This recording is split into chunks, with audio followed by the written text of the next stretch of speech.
We've got two questions. The first one says, what are those factors that guide the leader to prioritize responsibilities in time of crisis?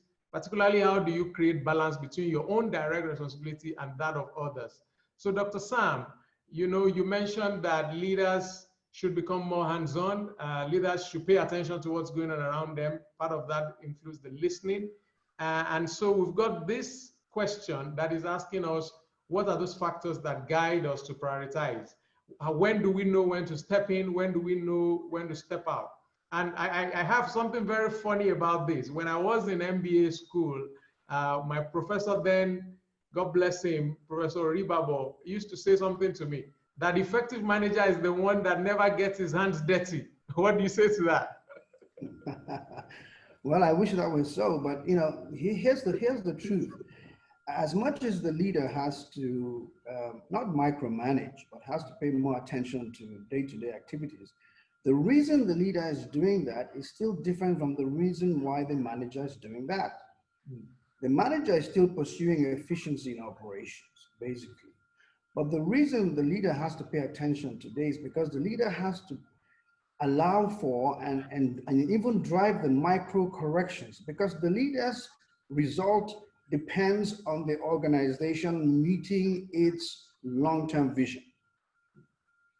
So if the leader coming in and getting involved is to course correct on a minute by minute basis to make sure that the pandemic, for example, does not cause the organization to end up at a different destination.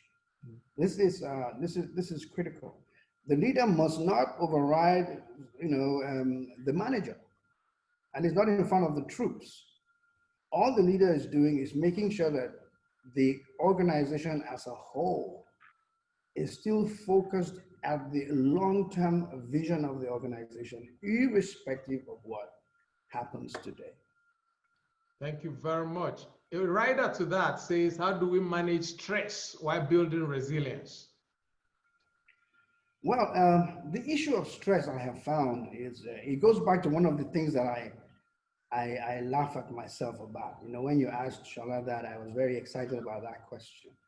Because if you, as a leader, for example, if you find yourself working too hard for too long over the years, it means you don't really know what's made you successful. The critical thing about stress management, if it's good stress, if it's stress that's focused on the right things, I don't think anything's wrong with that. It shows you've got a heartbeat, you're alive and all of that. But if you're stressed because you are lost, if you're stressed because you don't really know what you should be doing, if you're stressed because you're overwhelmed, then you might be time to step back a little bit and watch the game for a while before you re-engage. But leaders that don't want stress, or managers that don't want stress, they're in the wrong game. Wow.